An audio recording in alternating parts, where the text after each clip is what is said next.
Bom dia, eu sou a Gica do R7 Graça e estou lendo com vocês o livro A Revolução da Graça do pastor Joseph Prince. Hoje, capítulo 8, Libertação da Autocondenação.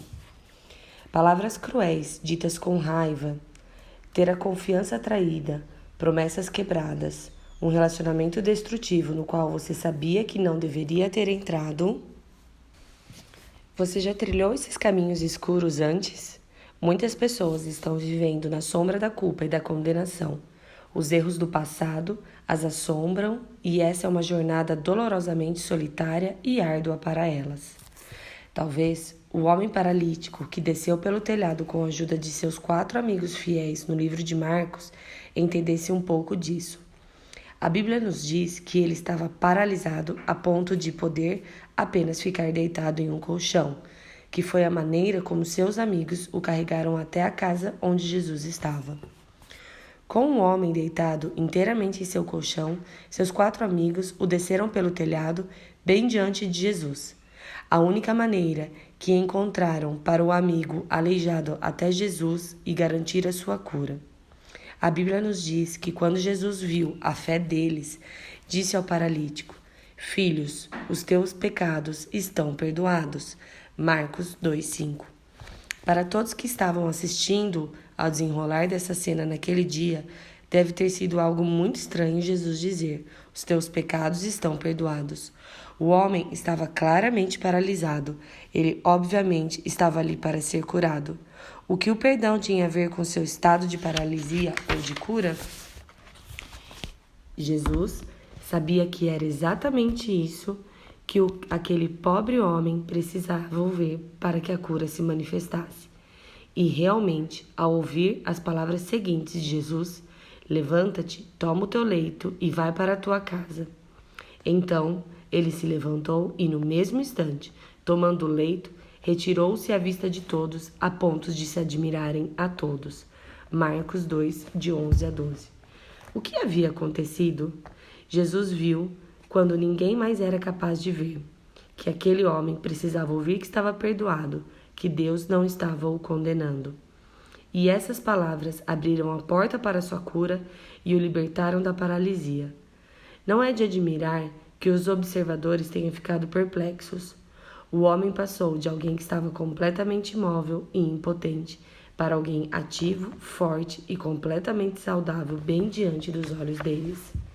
Meu caro amigo, se você está paralisado por um forte sentimento de condenação por causa de algo do seu passado, quero que você saiba, sem qualquer sombra de dúvida, que Deus não está retendo a sua libertação. Ele o ama, entende sua dor e sofrimento e o perdoou por meio da cruz. Ele quer que você saiba que seu passado não precisa envenenar seu futuro. Deus tem planos incríveis para você. Não importa quantos dias escuros você passou, dias mais radiantes e mais gloriosos ainda estão por vir. E eis por que estou tão certo disso. A palavra viva de Deus declara que nem olhos viram, nem ouvidos ouviram, nem jamais penetrou em coração humano o que Deus tem preparado para aqueles que o amam. 1 Coríntios 2:9. Isso significa que Deus preparou muitas portas de oportunidade, favor e sucesso para você entrar nos dias que estão por vir.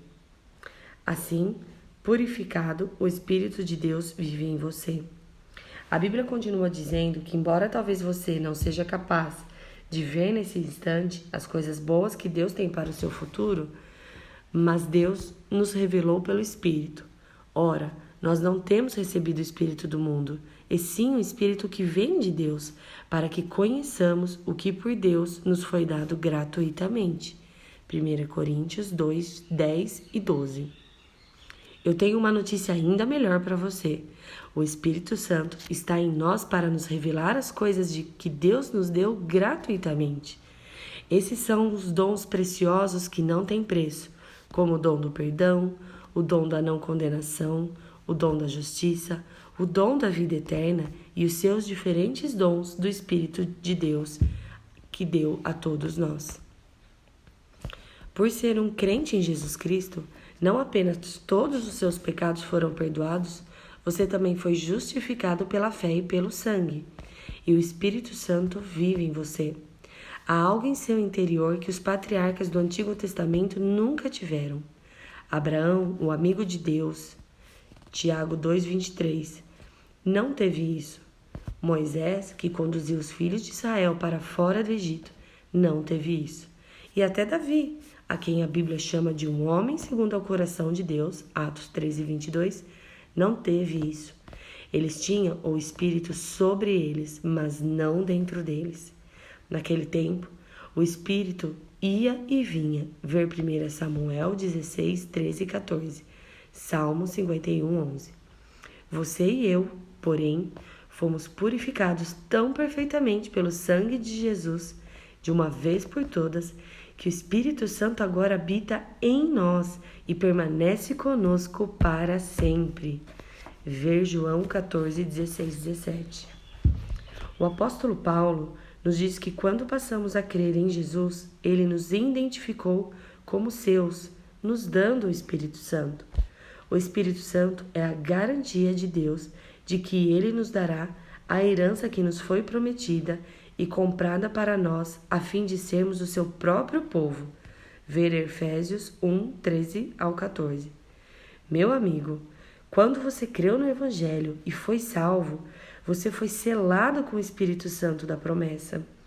O Espírito Santo é o selo de Deus sobre a sua vida para atestar que você recebeu o dom gratuito da justiça e o dom da vida eterna por meio da obra consumada de Jesus. É por isso que, ao ouvir a pureza do Evangelho, da graça sendo pregada, o Espírito Santo dentro de você responde com grande alegria e com grande paz, sentindo-se novamente como quem nasce de novo. Recebi muitos testemunhos de pessoas que compartilharam que quando elas me ouviram a pregar sobre o amor de Deus e sua maravilhosa graça, sentiram-se como se estivessem nascendo de novo outra vez. Quando ouviram o Evangelho sendo pregado, as algemas da religião cristã, do legalismo, da autojustificação e anos de condenação desgastante começaram a se partir por uma por uma. A preciosa intimidade com o Senhor Jesus foi restaurada.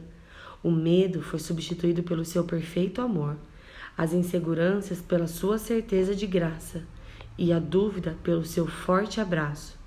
É isso que a pregação do Evangelho da Graça faz. Ele transforma vidas. Ouça este relato de Pete, de Oklahoma. Quando ouvi uma das pregações do pastor Joseph Prince pela primeira vez, soube que a mensagem da graça era o que eu havia procurado por toda a minha vida cristã. Senti-me nascendo de novo outra vez. Desde então, tenho ouvido e me alimentado da palavra da graça diariamente. Acho que eu chorava todos os dias quando comecei a ter o entendimento claro de que todos os meus pecados estão perdoados. Minha fé cresceu e a minha vida foi radicalmente transformada. Minha esposa e meus 4 filhos também ouvindo as mensagens do pastor Prince e estamos impactados para sempre por essa mensagem incrível da graça. Essa verdade frutificou em nossas vidas e fez com que fôssemos abençoados muito além de tudo que poderíamos imaginar. Graça, a peça final do quebra-cabeça. Deixe-me compartilhar outro testemunho precioso e enviado por Daphne, do Reino Unido. Não tenho dúvidas de que você será grandemente abençoado por ele. Sou uma alcoólatra recuperada que recebeu Jesus Cristo há 5 anos. Naquela época, mesmo depois de ser salva, eu ainda me sentia condenada e achava difícil de acreditar que Jesus realmente se importava comigo. Acreditava que ele estava muito zangado comigo e que eu precisava tentar ser boa para agradá-lo. Para nós, alcoólatras que estivemos muito envolvidos com o vício, essa autocondenação e crença de que jamais poderemos fazer o que Deus espera de nós geralmente nos leva a voltar a beber, a desenvolver um vício em drogas e até morrer em resultado de complicações relacionadas à bebida. Mas quando ouvi o pastor Joseph Prince pregar na televisão, de repente, a peça final do quebra-cabeça se encaixou no lugar certo. Era a primeira vez que eu ouvia algo sobre a graça de Deus. Depois disso, comprei e li seus livros. A graça e a verdade na pessoa de Jesus Cristo me alcançaram e me fizeram toda a diferença. As mudanças aconteceram em mim quando entendi e acreditei que tudo já havia sido feito por mim na cruz e que Jesus queria me curar e derramar sua graça em minha vida, ajudando os outros a experimentarem sobriedade duradoura. Hoje, Dafine apadrinha muitas mulheres alcoólatras através de um programa de recuperação de 12 passos e também organiza um retiro para elas. Mas ela faz tudo isso com a graça de Deus sentada no assento do motorista. Portanto, esse não é um programa de recuperação legalista, ela diz. Quando ajudo as mulheres a iniciarem sua jornada no programa, dou a elas meus exemplares dos livros do pastor Joseph Prince. Também mostro a elas vídeos de mensagens dele. Essas mulheres agora têm uma chance muito melhor de ter uma libertação duradoura. Antes de receber as mensagens da graça, elas tinham as mesmas crenças que eu. Do mesmo modo, elas acreditavam que jamais poderiam viver à altura de que um Deus irado e cheio de julgamento espera delas. Sem o entendimento correto do verdadeiro Deus e da sua graça, a sobriedade duradoura simplesmente não seria possível para nenhuma de nós e todas nós teríamos voltado a beber. Desde que ouvi o Evangelho da Graça, creio que o Senhor quer ajudar a todas nós, porque Ele ama cada uma. Amo ver as pessoas se recuperarem de seus vícios. Foi somente a graça do Senhor que deu às minhas amigas e a mim a libertação. Também pude perdoar outros e a mim mesma. Vendo a restauração nos relacionamentos, Dafine não apenas viu barreiras sendo rompidas em sua vida, como seu relacionamento com seu único filho também foi restaurado. Tudo começou realmente quando ela foi hospitalizada por uma infecção na vesícula. Ela conta o seguinte: agradeço a Jesus porque fui internada a tempo ou teria perdido a vida. Foi um longo período de enfermidade porque os médicos só puderam me operar para remover a vesícula após a infecção ter cedido 2 meses depois. Olhando para trás agora, vejo como Deus foi bom, porque durante o período de espera pela minha cirurgia, meu filho de 31 anos veio do outro extremo da Inglaterra para cuidar de mim. Nosso relacionamento, que havia sido muito prejudicado devido ao meu alcoolismo, foi reconstruído durante esse período. Enquanto cuidava de mim, meu filho também abriu mão do uso de drogas sem que eu tivesse que dizer nada. Ele pôde ver a mudança em mim e creio que o Senhor está ministrando ao seu coração. Ele se abriu para o fato de que pode existir um ser amoroso, Deus, lá em cima, que quer cuidar de nós. Porque crer corretamente na graça do Senhor, experimentei uma enorme cura em meu corpo e em minha família de uma maneira que jamais pensei ser possível. Tenho visto milagres ao meu redor. O Espírito Santo está curando e ensinando os outros através de mim. Vejo outras pessoas que não bebem, mas nem cedem a outros vícios depois de encontrarem a libertação em Jesus e sua graça.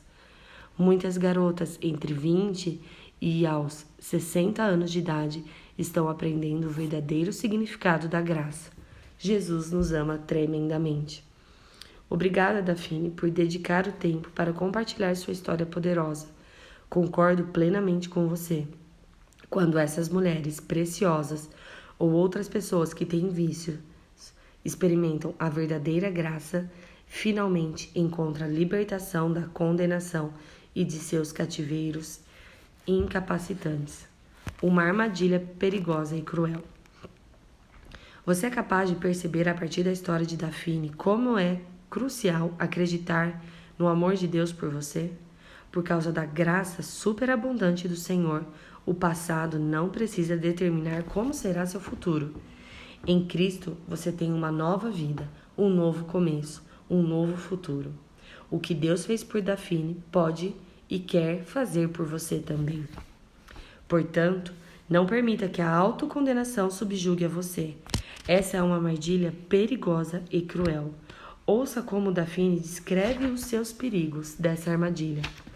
Para nós, alcoólatras que estivemos muito envolvidos com o vício, essa autocondenação e a crença de que jamais poderemos fazer o que Deus espera de nós geralmente nos leva a voltar a beber, a desenvolver um vício em drogas e até morrer em resultado de complicações relacionadas à bebida.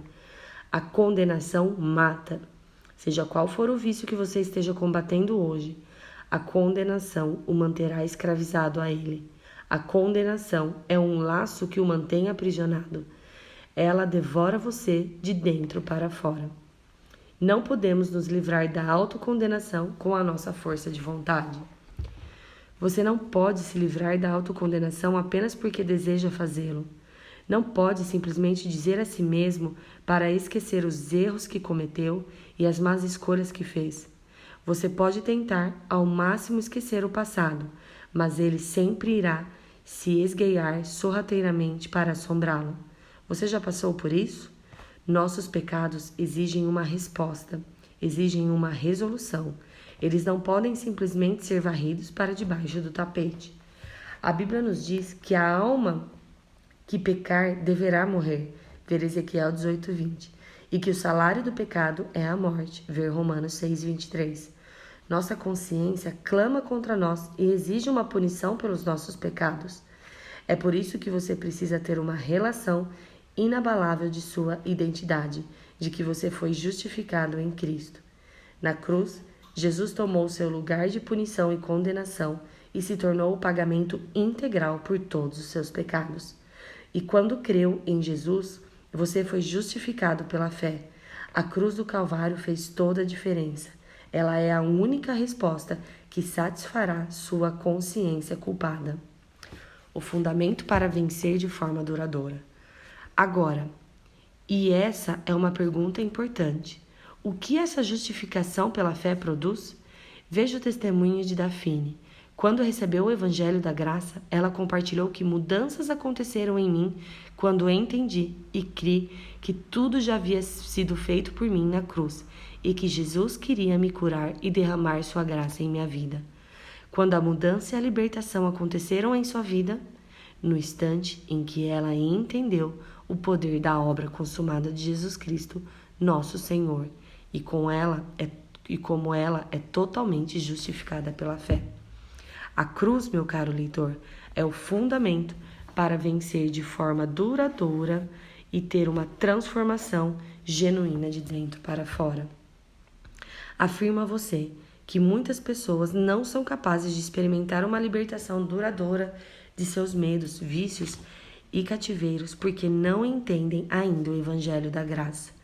Você pode avaliar o quanto entende o que Jesus realizou na cruz por você, olhando para o quanto você é livre em Cristo hoje.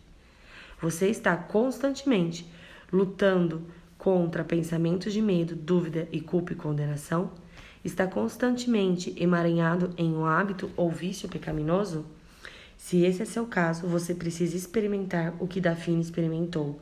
Precisa estudar, meditar e se alimentar do Evangelho da Graça. Não se afaste da graça. Seja forte na graça de Deus que lhe foi estendida. Seja forte no entendimento de que seus pecados estão perdoados.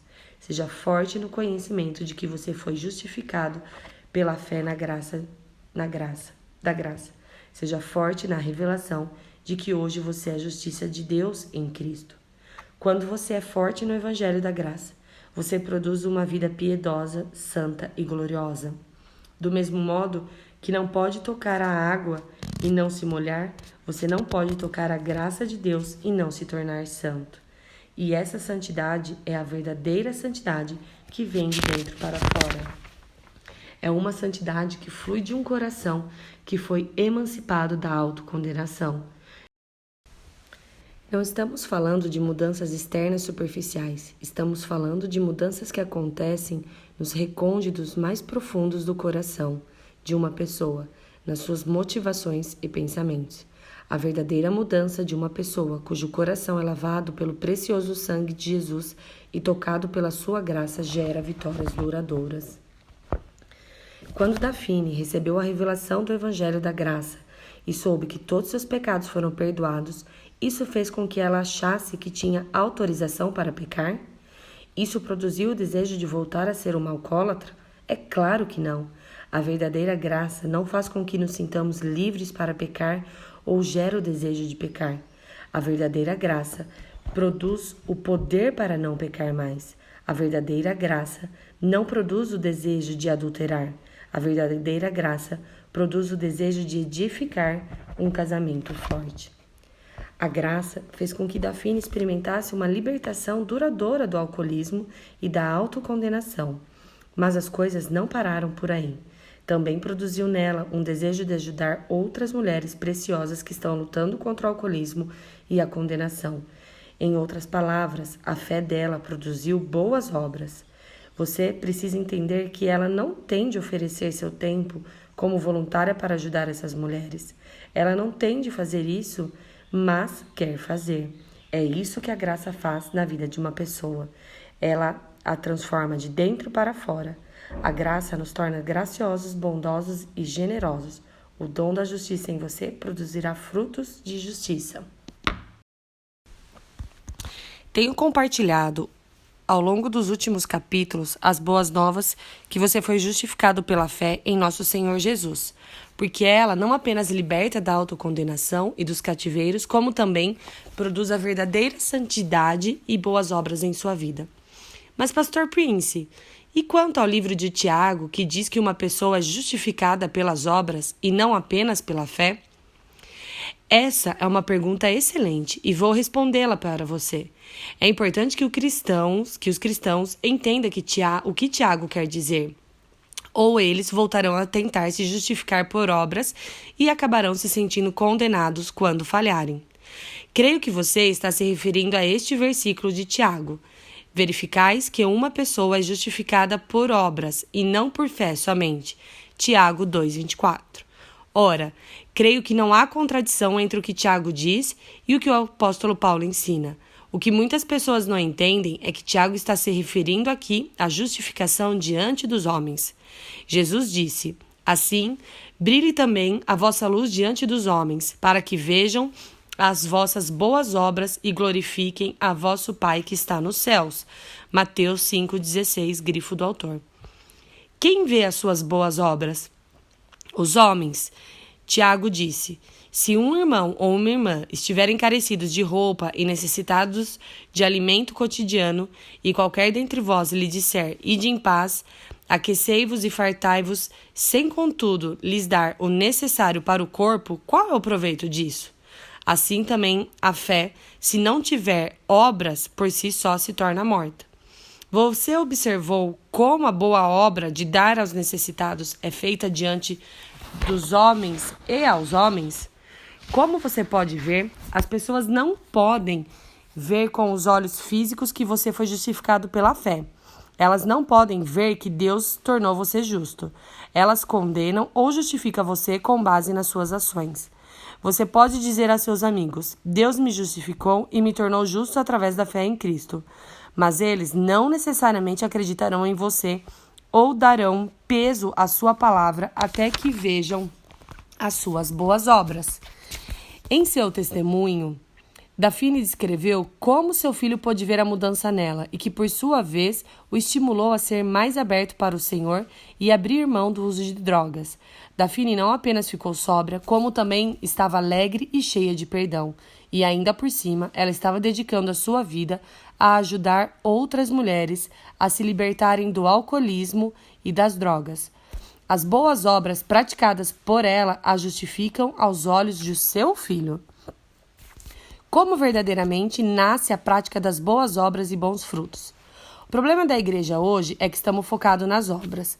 Queremos ver boas obras e queremos vê-las agora. Não é de admirar que tantos novos cristãos acabam escravizados pela autocondenação quando não conseguem atender às expectativas, desistindo assim da igreja. Com que frequência esperamos que os novos convertidos produzam bons frutos da noite para o dia? No instante em que eles são salvos, esperamos que eles parem imediatamente de praguejar e passem a usar um vocabulário adequado. Ou esperamos que elas parem de fumar ou de beber imediatamente e que comecem rapidamente a ler a Bíblia e orar 1 hora por dia. É como um garotinho cujo pai esperava que a barba do filho crescesse da noite para o dia. Onde está sua barba, menino? Entretanto, por mais que tente, o pobre menino não pode fazer sua barba crescer. Mas, dando tempo ao tempo, pelo simples fato de ser filho de seu pai, a barba dele crescerá. E ele terá uma barba que continuará crescendo pelo resto de sua vida, independente de quantas vezes ele raspar. A verdade é que a partir do momento em que a pessoa nasceu de novo, depois que Deus a justificou com base na sua fé em Cristo, as boas obras seguirão porque ela sabe o quanto foi perdoada e o quanto é amada por Deus. Esse perdão e amor experimentados transbordarão para outros. Ver 1 João 4,19. Pode não acontecer imediatamente, mas a graça que Deus lhe concedeu um dia produzirá bons frutos em sua vida. Ver 2 Coríntios 9,8. É por isso que prego a graça com tanta veemência. A graça é a causa, as boas obras são o efeito. Foque na causa e os efeitos com o tempo virão. Pastores e líderes, eu os encorajo a edificar seu povo na graça de Deus. Ajudem-nos a crescerem saudáveis nessa graça e as boas obras virão. Para alguns, as boas obras podem vir depressa. Para outros, podem demorar um pouco mais. Mas elas virão à medida que o povo crescer na graça por meio do conhecimento do nosso Senhor Jesus. Ver 2 Pedro 1:2. Temos de ser pacientes e dar tempo às pessoas para crescerem. Deixe Deus fazer a sua obra profunda e duradoura nelas. Nossa parte é continuar levando-as em direção a Jesus. Dê às pessoas tempo para produzirem as boas obras. Vamos ver os 2 exemplos de boas obras que Tiago nos dá. Não foi por obras que Abraão, o nosso pai, foi justificado quando ofereceu sobre o altar o próprio filho Isaque. De igual modo, não foi também justificada por obras a meretriz Raabe quando acolheu os emissários e os fez partir por um outro caminho? Tiago 2, 21 e 25.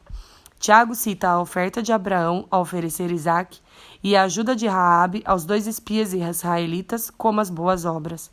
Os cristãos gostam de citar exemplos e dizer: e então, onde estão as suas boas obras? Você não sabe que a fé sem obras é morta? O que eles não entendem é que entre a justificação desses 2 personagens bíblicos e as boas obras deles, há um longo período de tempo. Isaque tinha cerca de 17 anos quando Abraão ofereceu-no no Monte Moriá. Alguns acreditam que ele era mais velho, com cerca de 30 anos. Ainda que tomemos por base a idade mais jovem, ainda há mais de 17 anos entre a justificação de Abraão e a manifestação de sua boa obra. Esperamos que os novos cristãos produzam boas obras da noite para o dia. Abraão foi justificado pela fé antes mesmo de Isaque nascer. No livro de Gênesis, vemos como Deus levantou Abraão para fora de sua tenda e disse: olha para os céus e conta as estrelas, se é que podes. E lhe disse: será assim a tua posteridade. Ele creu no Senhor e isso lhe foi imputado para a justiça. Gênesis 15, 5 e 6. Foi então que Abraão foi justificado. Isaque não havia sido sequer concebido no ventre de Sara, e somente depois que Isaque nasceu e cresceu e se tornou homem, foi que Abraão realizou a boa obra de oferecê-lo a Deus. Isso não aconteceu da noite para o dia. E quanto a Raabe? A Bíblia nos diz que ela foi até os espias que havia escondido no telhado e lhes disse: bem sei que o Senhor vos deu esta terra, e que o pavor que infundis caiu sobre nós, porque temos ouvido que o Senhor secou as águas do Mar Vermelho diante de vós, quando saíis do Egito, e também o que fizeste aos 2 reis dos amorreus, Seom e Og, que estavam além do Jordão, os quais destruístes. Ouvindo isto, desmaiou-nos no coração, porque o Senhor, vosso Deus, é Deus em cima nos céus e embaixo da terra. Josué 2, 9 e 11. Observe como Raabe usou o termo Senhor ou Yahvé e declarou aos pais que ele era o Deus supremo em cima dos céus e embaixo da terra. Ela já era uma crente em Yahvé. Era por isso que ela estava disposta a ajudar os israelitas e até implorou que eles a poupassem e a sua família quando entrassem em Jericó. Ver Josué 2, 11 e 13. Ela não tinha dúvidas de que o mesmo Senhor que havia aberto o Mar Vermelho e derrotado os 2 reis amorreus por causa deles, também lhe daria a terra de Jericó. Raabe deve ter crescido ouvindo sobre como o Senhor havia secado o Mar Vermelho para os israelitas, e então acreditou que ele, sem dúvidas, era o Deus supremo do céu e da terra. Portanto, se você levar isso em conta, como no caso de Abraão, deve ter havido muitos anos entre o momento que ela creu em Deus e sua boa obra. Um último pensamento para aqueles que amam apontar para os 2 exemplos de boas obras que Tiago nos dá. Se você considerar atos que justificaram tanto Abraão quanto a Raabe, tentativa de assassinato e mentira, respectivamente, esses não são atos de boa moral ou bons exemplos de obediência à lei. Está claro que Tiago não estava falando sobre a nossa justificação diante de Deus, nem sobre o fundamento para recebermos bênção dele. Você dará fruto no solo da graça. Muitos de nós, apesar de termos melhores intenções, cometemos erros e tomamos decisões erradas. E, apesar das nossas falhas, Deus, em sua graça, continua a ser paciente conosco. Há um lindo versículo que diz: não esmagará a cana quebrada, nem apagará a torcida que fumega. Mateus 12, 20. Canas podem ser transformadas em flautas que produzem lindas melodias. O fio torcido é usado como pavio em lâmpada.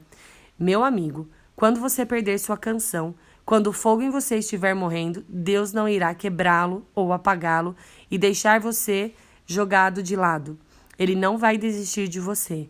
Ele irá amá-lo e curá-lo para que haja uma canção em seu coração mais uma vez.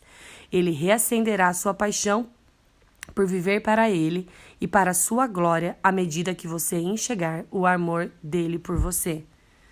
Você também descobrirá, como muitas das pessoas preciosas que escrevem para o meu ministério, que quando alguém sabe e acredita que é justificado pela fé, é uma questão de tempo até que produzam boas obras e vivam uma vida que glorifica a Deus. Simplesmente deixe que suas raízes se aprofundem no solo saudável da graça e permaneça na radiante luz do sol do amor do Pai, e sua gloriosa presença será evidente para todos.